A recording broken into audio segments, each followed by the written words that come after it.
කොහොමද ළමයි ඔන්න ඩුබායි වට්ටක නොහොත් බටාන වලින් ඌරුමස් කරි එකක පෙනුම තියෙන රස තියෙන වට්ටක කරි එකක් හදන්න යන්නේ.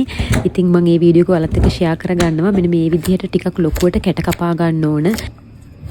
ඊට පස්සේ ලුණු සුදු ලුණු අම්මිරිස් ඇතුළු කුළුබඩු ඔක්කොම අරගෙන මේ විදිහට තෙලට දා ගන්න ඕන. තෙලේ බැද ගන්න ඕන. පළවෙනිටම දා ගන්න ඕන අබ ටිකක් වැඩිපුර අබ දා ගන්න.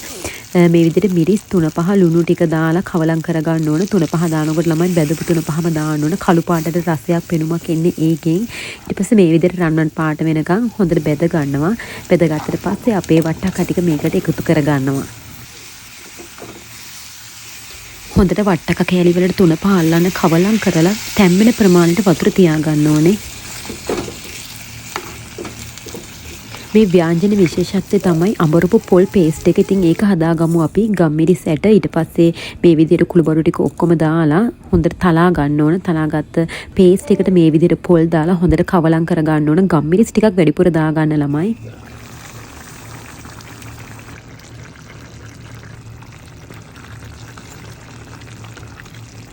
ඊට පස්සේ මේ විදිහට බාගෙට තැඹීගෙන ඉන ව්‍යාංජනෙට මේ විදිහට පොල් ටික එකතු කර ගන්න ඕනේ. මේ පොල් ටික බාගෙට ඉදෙනකොටම එකතු කර ගන්න ඕන ළමයි. ඒකේ තියෙන රස ඒ මාළු පින්නට එකතු වෙන්න ඕන නිසා මේ විදිහට කූරු ගා ගන්න ඕනේ.